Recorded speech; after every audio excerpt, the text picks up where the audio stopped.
지금 이 시각 여러분들이 주목하는 뉴스 만나보겠습니다. 오는 24일부터 식당이나 카페 등에서 일회용 종이컵과 플라스틱 빨대 사용이 금지될 예정이었죠. 하지만 정부가 이 방침을 유예하기로 하면서 일단은 계속 사용할 수 있게 됐습니다.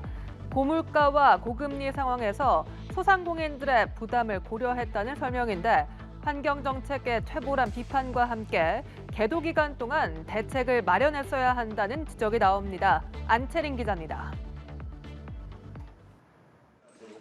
환경부가 일회용품 규제를 두고 한 발 물러나겠다는 입장을 밝혔습니다.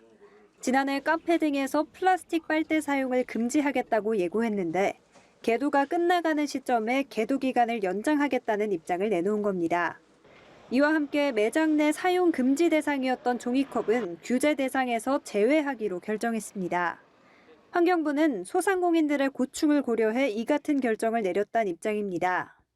어려운 경제 상황으로 고통을 겪고 계시는 우리의 소상공인과 자영업자분들에게 지금의 이 규제로 또 하나의 무거운 짐을 지우는 것은 정부의 도리가 아닐 것입니다. 당장 부담을 덜 수 있는 소상공인 측에서는 환영의 목소리가 나오는 상황.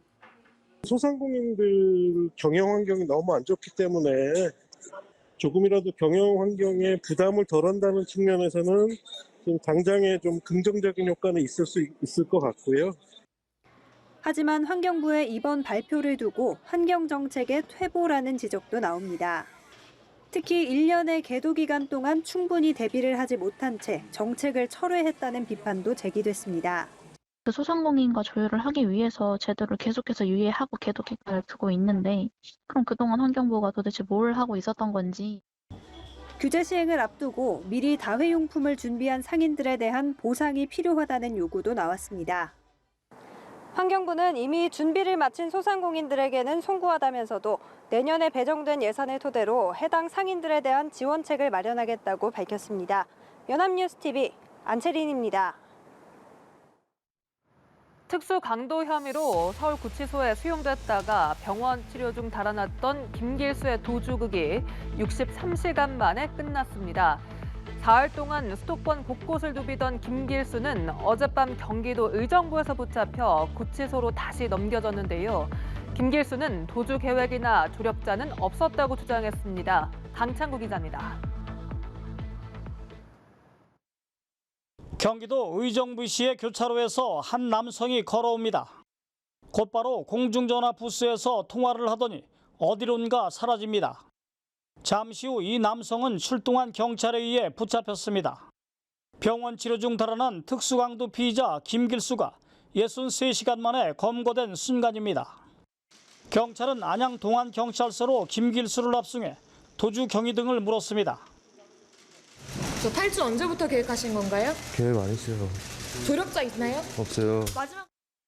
유치장에서 플라스틱 숟가락 손잡이 부분을 삼킨 김 씨는 지난 4일 아침 병원에서 치료를 받던 중 화장실 이용을 위해 수갑 등 보호 장비가 풀린 사이 도주했습니다. 경찰은 김 씨가 탈출하기 위해 숟가락 조각을 삼킨 것은 아닌지 살펴보고 있는데 김 씨는 감옥에 가는 것보다 죽는 게 나을 것 같다 그랬다며 의혹을 부인한 것으로 파악됐습니다. 택시를 타고 의정부로 이동한 김 씨는 지인으로부터 돈을 받아 옷 등을 구입해 갈아입은 뒤 서울과 양주, 의정부 등으로 옮겨 다녔습니다. 경찰은 김 씨가 지인 여성에게 다시 전화를 건 것을 포착하고 발신번호를 추적해 공중전화 부근에서 검거에 성공했습니다. 김 씨가 도피 과정에서 다른 범죄를 저지른 정황은 아직 확인되지 않았습니다. 경찰은 김 씨를 다시 구속할 경우 이중 구속 등 예기치 못한 법리적 문제가 발생할 수 있다고 보고 기초 조사를 마친 뒤 사건 발생 72시간 이전에 신병을 구치소에 인계했습니다. 한편 교정당국은 구치소 관계자들을 상대로 감시 소홀과 늑장 신고 등 자체 진상 조사에 나섰습니다. 경찰은 김 씨가 도피하는 데 도움을 준 지인 여성 등을 형사 입건하고 조사를 진행 중입니다. 연합뉴스TV 강창우입니다. 도주극을 벌였던 김길수의 행적이 하나둘 드러나고 있습니다. 미용실에서 여유롭게 머리를 자르거나 지하상가에서 옷을 사는 등 대범한 도피 생활을 이어왔는데요. 심지어 PC방에서 자신의 기사를 검색하기도 했습니다. 김길수의 도주를 막지 못한 교정당국의 관리 책임도 도마에 올랐습니다. 김유아 기자입니다.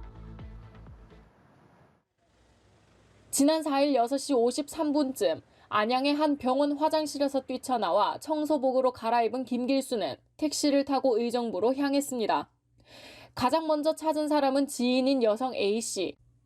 김 씨는 A씨로부터 10만 원을 받은 뒤 양주시로 옮겨 동생을 만났습니다. 동생에게서도 현금 약 80만 원을 받은 김 씨는 서울로 가기 전 미용실에서 머리를 깎는 여유를 보였습니다.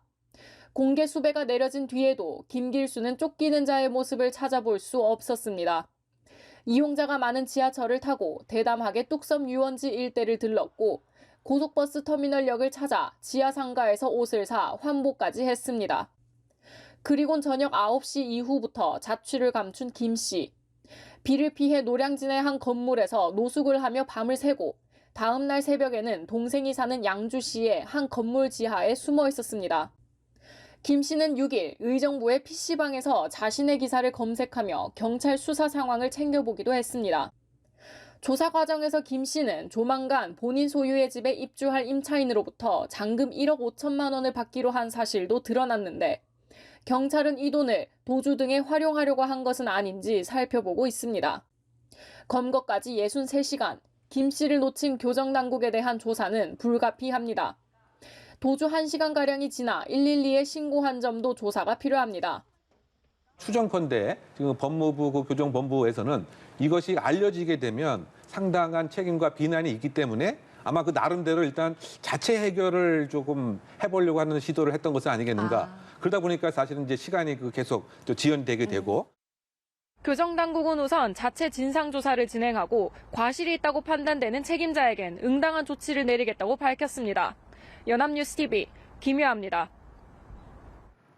전 펜싱 국가대표 남현희 씨가 전 연인인 전청조 씨의 사기 공범 의혹으로 경찰에 입건돼 어제 10시간 가까이 조사를 받았습니다. 오늘은 남 씨에 대해 출국 금지 조치를 내렸는데요. 내일 남 씨를 다시 불러 조사를 이어갈 방침인데 전 씨와의 대질 신문이 진행될 예정입니다. 방준혁 기자입니다. 전청조와의 사기 혐의 공범으로 입건된 남현희 씨에 대해 경찰이 출국 금지 조치를 내렸습니다. 경찰 관계자는 남 씨가 혐의를 일부 부인하고 있고 해외 출국이 잦은 점 등을 고려했다고 밝혔습니다. 첫 소환 조사를 마친 경찰은 이틀 만에 남 씨를 다시 불러 관련 조사를 이어갑니다. 특히 전 씨와의 대질 신문을 진행하고 거짓말 탐지기 조사도 검토할 계획입니다.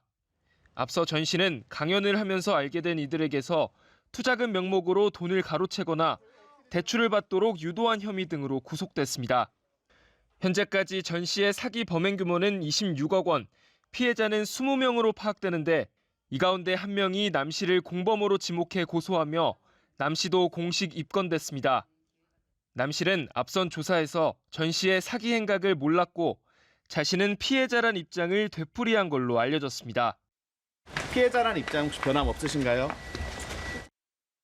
남 씨 측은 전 씨만을 상대하면 피해 회복이 불가능하다고 봤을 피해자의 심경은 충분히 이해하지만 하지 않은 일을 했다고 할 수는 없다고 밝혔습니다.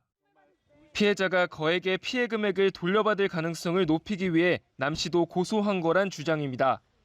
휴대전화에 대한 분석도 하고 있는 경찰은 두 사람의 공모 의혹 관련 수사에 속도를 높이는 한편 조만간 전 씨를 구속 상태로 검찰에 넘길 방침입니다. 연합뉴스TV 방준혁입니다. 기습적인 한파와 함께 폭설이 쏟아진 중국 헤이룽장성에서 체육관이 지붕이 붕괴되는 사고가 발생해 당시 체육관에 있던 중학생 7명 중 3명이 숨졌습니다. 앞서 지난 7월에도 헤이룽장성의 한 중학교 체육관이 무너져 훈련 중이던 배구팀 11명이 숨지는 일이 있었는데요. 잊을만 하면 되풀이되는 사고에 중국 누리꾼들의 분통을 터뜨리고 있습니다. 베이징에서 임광민 특파원입니다. 지붕이 폭삭 주저앉은 중국 헤이룽장성 자스모시의 한 체육관. 벽체만 아슬아슬하게 남았습니다. 잔해물은 인근 도로에 주차된 차량까지 덮쳤습니다. 哐的一声，几乎就是全塌了，然后边上的车也砸了，挺厉害。 사고가 난 시간은 저녁 7시쯤 체육관에서 농구를 하고 있던 7명이 매몰됐습니다. 사고 직후 3명은 스스로 탈출했지만 몸을 피하지 못한 3명이 숨지고 1명이 다쳤습니다.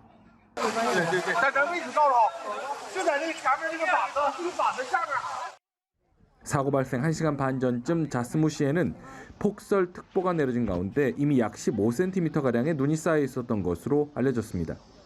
현지 당국은 체육관 운영 책임자를 체포해 사고 원인을 조사하고 있습니다.